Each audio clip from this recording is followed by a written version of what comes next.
Hai guys, balik lagi sama Mimin. Kali ini kita bakal lanjutin alur cerita Pendragon lagi.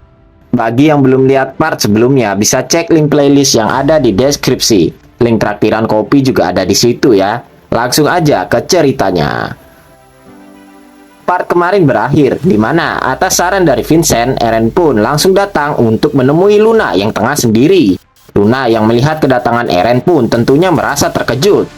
Mereka berdua lalu akhirnya minum bersama-sama sambil berbincang.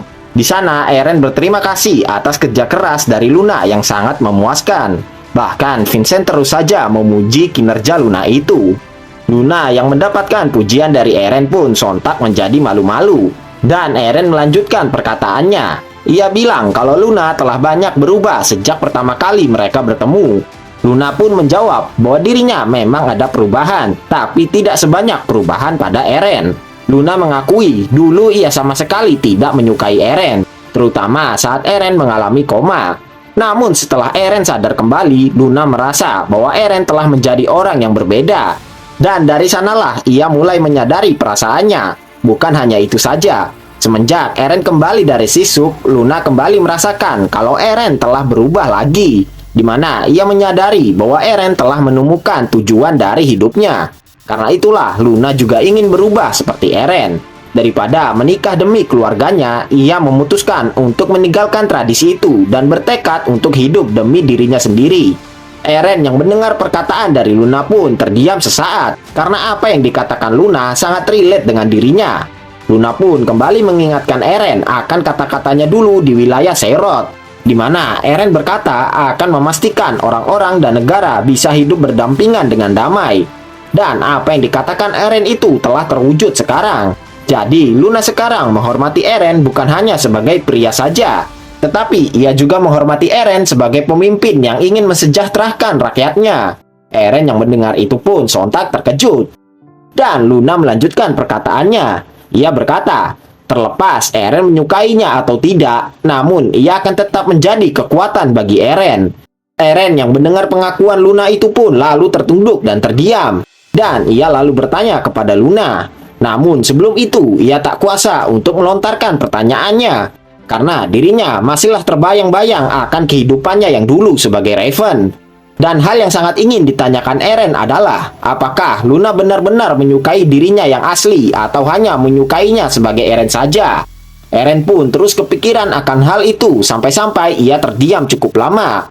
Menyadari gelagat aneh Eren itu, Luna pun bertanya, apakah Eren baik-baik saja? Eren lalu tersadar dari lamunannya. Ia memberitahu Luna kalau semuanya baik-baik saja. Dan Eren pun langsung menenggak segelas minuman untuk menenangkan dirinya. Dan dengan tersenyum, Eren pun lalu berterima kasih kepada Luna atas semuanya. Luna yang melihat itu pun membalas dengan senyuman juga. Eren berpikir bahwa hal ini sudah cukup untuk sekarang. Tapi scene pun lalu berpindah ke tengah lautan, di mana terlihatlah dua buah kapal yang saling kejar-kejaran.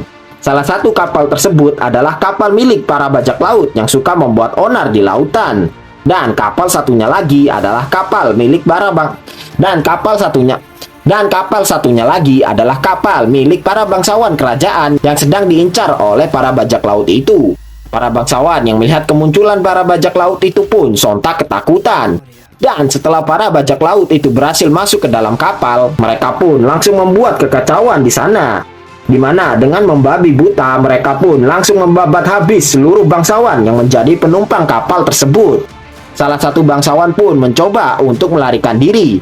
Ia meminta bantuan kepada para angkatan laut kerajaan. Namun bangsawan itu pun langsung terbunuh oleh seorang bajak laut. Dan bajak laut itu adalah Toleo Aranguis. Ia berkata kalau tidak akan ada yang bisa menyelamatkan mereka. Ia pun lalu tertawa dengan keras sambil menjarah seluruh isi kapal tersebut. Namun di saat itu perhatian dari Toleo pun teralihkan oleh sesuatu, di mana ia melihat sebuah selembaran berita tentang Eren yang diangkat menjadi gubernur Leus yang baru. Toleo pun langsung mengambil dan membaca selembaran itu dengan seksama. Ia bergumam kalau Eren terlihat sudah berkembang cukup pesat. Namun Toleo pun langsung memotong-motong selembaran berita itu dengan pedang miliknya. Ia berkata, kalau hutangnya ini akan ia bayarkan kepada Eren. Tapi Shin pun lalu berpindah ke Leus, lebih tepatnya di tempat tinggal Gubernur Segunda, di mana Eren dan yang lain telah mengambil alih tempat tersebut. Di sana, Eren pun menjadi sangat terkejut melihat penampilan dari mereka bertiga. Eren bertanya apa yang sudah terjadi. Namun tiba-tiba datanglah Irene dan Lindsay yang memakai pakaian yang senada. Irene pun bertanya kepada Eren bagaimana tampilan mereka. Eren yang melihat itu pun sontak terkejut. Irene menjelaskan bahwa pakaian ini adalah seragam bergaya Angkatan Laut. Karena hari ini mereka akan bertemu dengan Komandan Angkatan Laut Kekaisaran, jadi mereka harus bersiap-siap. Tapi kita tinggalkan dulu cewek-cewek ini ya, di mana Shin pun lalu berpindah di tempat pelatihan Angkatan Laut Kekaisaran. Di sana terlihatlah para pasukan Angkatan Laut yang sedang berlatih dengan sparring melawan komandan mereka. Tapi jatuhnya ini keroyokan ya. Dan nama pemimpin dari Angkatan Laut itu adalah Komandan Moraine. Komandan Moraine pun lalu mengeluarkan aura bertarungnya. Dan slash! Dengan sekali tebas, ia pun langsung mengalahkan seluruh anggotanya yang mencoba menyerang. Dengan santainya, Komandan Moraine pun menyuruh yang lain untuk maju serentak. Ia memiliki julukan sebagai hiu putih besar dari Mulate. Dan Shin pun lalu berpindah ke Leus, di mana Komandan Moraine dan seluruh anggotanya pun berangkat untuk menemui Eren. Di sana, para warga pun sedikit terkejut dengan kemunculan dari para Angkatan Laut. Mereka menyadari kalau sepertinya para Angkatan Laut masih memendam permusuhan dengan Gubernur Segunda, yaitu Gubernur Leus sebelumnya, di mana Gubernur Segunda justru berkoalisi dengan para bajak laut itu dan mengabaikan para Angkatan Laut. Karena itulah Komandan Moraine sedikit skeptis kepada Eren. Para warga tersebut bergumam, jika Eren menunjukkan sedikit saja kelemahannya, maka Komandan Moraine akan langsung menerkam Eren saat itu juga. Dan Shin pun lalu berpindah ke mansion gubernur. Di sana terlihatlah kedua belah pihak yang sudah saling bertemu. Eren lalu memulai pembicaraannya, di mana ia langsung menyapa dan memperkenalkan dirinya kepada Komandan Moraine. Eren bertanya apakah orang di hadapannya ini adalah gubernur pengganti. Namun Komandan Moraine pun hanya terdiam tanpa menjawab pertanyaan Eren itu. Dan di saat itulah salah satu cecunguk bawahan Komandan Moraine pun angkat bicara. Ia memperkenalkan Komandan Moraine kepada Eren. Komandan Moraine adalah admiral dari pasukan Angkatan Laut Kerajaan. Dan dengan nada yang meremehkan, cecunguk itu menasehati Eren untuk mengingat Komandan Moraine. Sontak Elkin dan Sir Kilian pun langsung menatap tajam ke arah cecunguk itu yang sok keras. Namun Eren tidak mengindahkan cecunguk itu yang sok keras dan ia bertanya lagi kepada Komandan Moraine. Dirinya mendengar kalau Komandan Moraine lah yang mengambil alih Leus setelah Gubernur Segunda meninggal. Jadi Eren ingin tahu situasi saat ini di Leus. Namun lagi dan lagi cecunguk sok keras itu malah menjawab pertanyaan Eren. Padahal bukan dia yang ditanya. Cecunguk itu berkata kalau Komandan Moraine dan pasukan Angkatan Laut telah menangani banyak aliansi dari Gubernur Segunda. Melihat cecunguk itu yang terus ngebacot, si Elkin pun langsung naik pitam. Ia menyuruh cecunguk itu untuk diam. Dan dengan amarahnya, Elkin berkata bahwa bukan dia yang diajak bicara oleh Eren. Cecunguk itu pun langsung memasang ekspresi sok keras sehabis dilabrak oleh Elkin. Dan boom, mereka berdua pun langsung mengeluarkan aura membunuh mereka masing-masing. Sehingga suasana di tempat tersebut menjadi memanas. Namun sebelum pertempurannya pecah, Komandan Moraine pun langsung menghentikan bawaannya itu dan ia meminta maaf kepada Eren atas apa yang terjadi. Tapi Komandan Moraine berkata kalau ini adalah kebiasaannya di militer, di mana ia akan menguji sifat seseorang dengan mata kepalanya sendiri. Eren yang mendengar itu pun bertanya, memangnya apa yang akan Komandan Moraine lakukan? Komandan Moraine pun lalu memegang pedang miliknya. Ia berkata kalau hanya ingin berduel dengan Eren. Komandan Moraine menjelaskan bahwa dirinya adalah teman dari ayah Eren, yaitu Duke Gordon. Jadi dirinya banyak mendengar berita tentang Eren. Ia bergumam bahwa yang ia tahu Eren adalah pangeran lemah yang hanya hobi melukis. Namun tiba-tiba muncul rumor kalau Eren berhasil berhadapan dengan Komandan Granite dari Kekaisaran dengan seimbang. Dan sedikit info, Komandan Granite itu rivalnya Komandan Moraine ya. Jadi tentu saja Komandan Moraine tidak bisa mempercayai rumor tersebut. Dan sebab itulah Komandan Moraine ingin mengetesnya secara langsung. Eren pun mengiyakan ajakan duel dari Komandan Moraine itu dan ia langsung bersiap-siap. Komandan Morin lalu tersenyum dan beranjak untuk maju. Namun tiba-tiba Elkin pun langsung menghentikan langkah dari Komandan Morin dengan tongkat miliknya. Komandan Morin langsung kebingungan dengan tingkah Elkin itu. Namun dengan secepat kilat, Eren pun langsung mencengkram leher dari Komandan Morin tanpa ia sadari. Dan pruak! Eren pun langsung menghantamkan tubuh dari Komandan Morin ke tanah dengan sangat keras. Komandan Morin pun langsung berteriak kesakitan berkat dari serangan Eren itu. Melihat itu, cucunguk bawahan dari Komandan Morin pun langsung bersiap untuk melepaskan pedang miliknya. Namun dengan kecepatannya, Elkin pun langsung menodongkan pedang panjangnya ke leher cucunguk itu. Elkin berkata, apakah hal semacam ini ada pada para bajak laut itu? Sontak cucunguk itu langsung terkejut dan terdiam. Sementara itu di posisi Eren, ia pun bertanya kepada Komandan Morin, bagaimana menurut Komandan Morin tentang para bajak laut itu? Mereka adalah para bajak laut yang sangat kejam dan bengis. Mereka juga dipimpin oleh sang Raja Kegelapan Toleo Aranguis. Dan sudah sangat jelas kalau Toleo jauh lebih kuat ketimbang Komandan Morin dan cucunguk-cucunguknya. Komandan Morin yang mendengar perkataan Eren pun menjadi sangat terkejut. Dan kemudian Eren pun langsung melepaskan cengkeramannya dari Komandan Morin.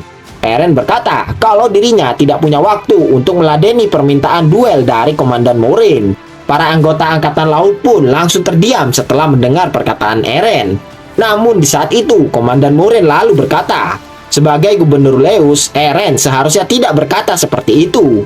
Eren yang mendengar perkataan dari Komandan Morin pun tersenyum, karena sepertinya Komandan Morin mulai mengakui dirinya. Eren berkata kalau dirinya membutuhkan bantuan dari Angkatan Laut Kerajaan untuk bisa mengalahkan Toleo dan bawahannya. Jadi kenapa mereka tidak bekerja sama saja? Eren pun lalu memberikan tangannya kepada Komandan Morin.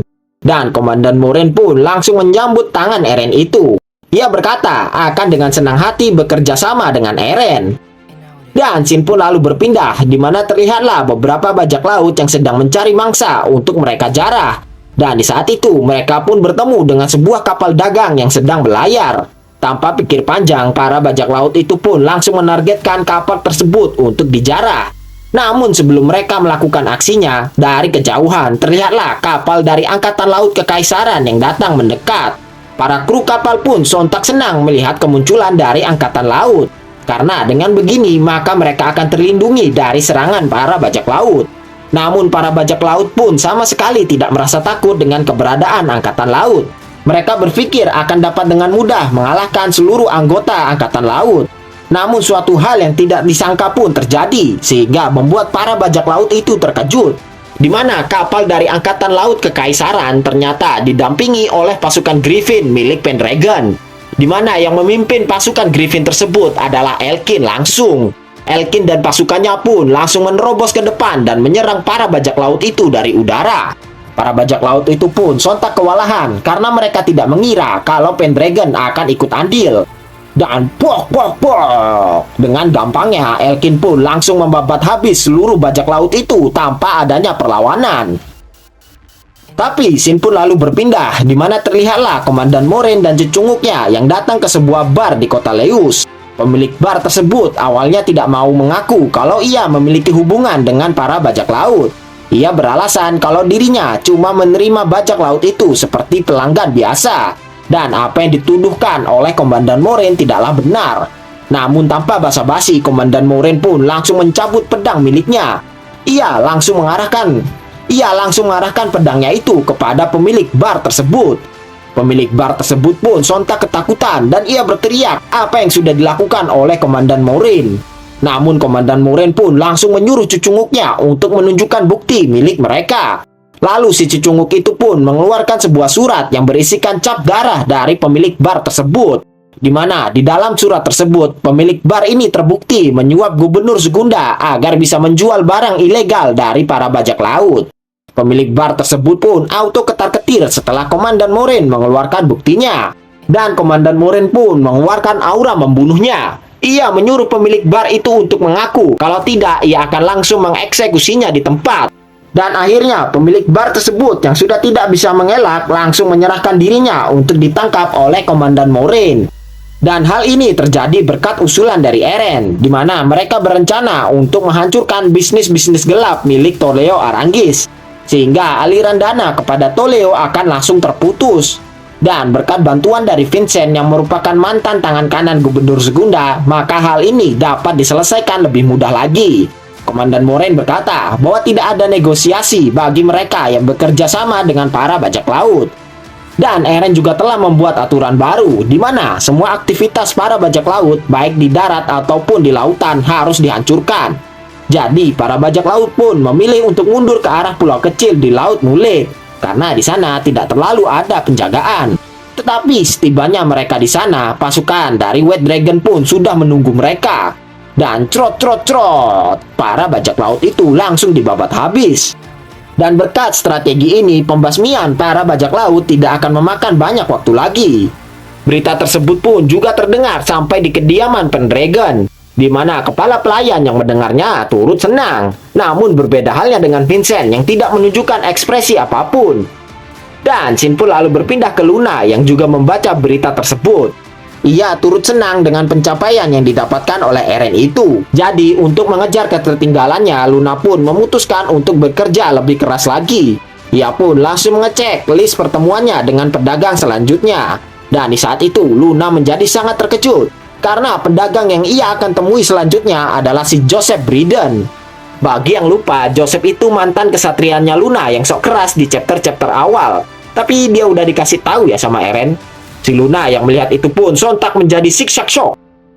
Tapi Shin pun lalu berpindah, di mana Joseph akhirnya datang untuk menemui Luna meminta izin berdagang. Luna yang melihat Joseph pun berkata kalau Joseph telah banyak berubah. Joseph menjawab bahwa dirinya memutuskan mulai membuka usaha berdagang dengan koneksi miliknya. Apalagi dirinya yang sekarang tidak mungkin bisa menjadi kesatria lagi. Namun dengan ketus, Luna pun bertanya apa tujuan Joseph datang kemari. Si Joseph menjawab bahwa dirinya mendengar kalau kota York adalah kota yang tidak mengenal diskriminasi. Siapapun berhak untuk mendatangi kota ini. Karena itulah dirinya datang kemari untuk memperluas bisnisnya. Namun mendengar itu, Luna langsung menjawab, apakah Joseph mau bekerja sama dengan orang yang telah memotong tangannya? Joseph yang mendengar itu pun langsung terdiam seketika. Melihat itu, Luna menjawab bahwa dirinya tidak bisa memberikan izin berdagang kepada Joseph. Joseph lalu membalas bahwa Luna sekarang telah berubah dan hanya memperhatikan Eren saja. Luna yang mendengar itu pun bertanya balik, memangnya kenapa dengan hal itu? Joseph berkata bahwa dirinya akan menang melawan Eren. Ia menambahkan kalau dirinya dapat memberikan Luna lebih dari apa yang Eren berikan. Namun sekarang bukanlah waktu yang tepat, jadi dirinya belum bisa melakukan hal itu. Dan Joseph berkata bahwa dirinya masihlah gak tahu, karena kepotong di situ. Panelnya cuma ngasih lihat reaksi Luna aja. Daripada bingung, mending kita ganti scene aja, dimana kita diperlihatkan salah satu pemimpin bajak laut yang bernama Kapten Grisman. Dia dikenal sebagai pemimpin bajak laut Red Skull. Di sana, Grisman sedang melakukan pertemuan dengan Toledo Aranguiz. Ia bertanya, apa yang Toledo inginkan sampai datang kemari? Toledo pun menjawab kalau dirinya cuma ingin mengecek keadaan Kapten Grisman, karena dirinya mendengar kalau Kapten Grisman juga terdampak dari peraturan baru Eren, di mana Eren sekarang sedang gencar-gencarnya melakukan pemburuan kepada para bajak laut. Mendengar provokasi itu, salah satu bawahan Grisman pun hendak mengamuk. Namun Grisman langsung menghentikannya. Grisman membalas ejekan dari Toledo itu, di mana dirinya tidak ingin mendengar kata-kata tersebut dari orang yang telah kalah melawan gubernur baru itu. Bahkan sampai kehilangan mata dan tangan. Namun si Toledo sih biasa-biasa aja dibalas begitu. Grisman pun kembali berkata, bukankah Toledo juga mengalami kerugian akibat bisnisnya banyak yang diciduk oleh Eren? Miskin kan kamu, ucap Grisman. Namun Toledo menjawab bahwa nasibnya jauh lebih baik ketimbang Grisman, karena dirinya tidak harus makan makanan sampah seperti ini. Grisman yang sudah muak pun langsung menggebrak meja. Ia bertanya, apa tujuan sebenarnya Toledo datang kemari? Toledo pun menjawab, meskipun bisnisnya sudah diciduk Eren, namun dirinya tidak akan bangkrut, karena dirinya punya backingan yang kuat. Tapi karena Eren telah menyebabkan masalah bagi para bajak laut, kenapa mereka tidak berjabat tangan untuk sementara saja? Misalnya, kenapa mereka tidak menyatukan kekuatan sehingga bisa melawan Eren? Griezmann pun menjawab bahwa usulan dari Toleo itu boleh juga. Namun terdapat masalah kecil, yaitu mereka harus menentukan siapa pemimpin dari aliansi ini. Toleo lalu bertanya, cara apa yang ingin Griezmann lakukan? Namun tanpa berkata-kata lagi, Griezmann pun langsung melemparkan meja di hadapannya ke arah Toleo. Toleo yang melihat itu pun sontak menjadi terkejut. Dan sembari menyiapkan pukulannya, Griezmann berkata kalau mereka harus menunjukkannya dengan kekuatan. Dan buak! Griezmann pun langsung menghantam wajah dari Toleo dengan sangat keras. Namun tanpa disangka-sangka, Toleo pun dapat dengan mudahnya menahan tangan dari Griezmann yang mencoba menyerangnya. Anjay, Rinnegan. Toleo berkata kalau hal itu boleh juga.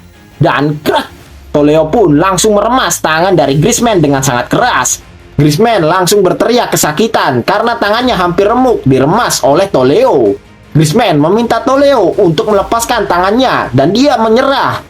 Namun para bawahan dari Griezmann pun langsung menyerang Toleo dari arah belakang. Tetapi Toleo dapat dengan mudah menghindari serangan itu dengan meloncat ke udara. Dan dia pun langsung menarik pedang miliknya.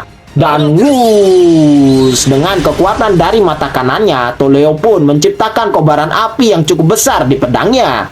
Dan wuss, api dari Toleo itu langsung membakar seluruh markas dari Griezmann. Dan dengan mata yang bercahaya, Toleo berkata bahwa ini adalah hadiah dari orang yang menjadi backingannya. Dimana dengan begini, maka ia akan menjadi yang terkuat. Dan dengan mengeluarkan aura membunuh yang sangat dahsyat, Toleo berkata, siapa lagi yang bisa melawannya sekarang?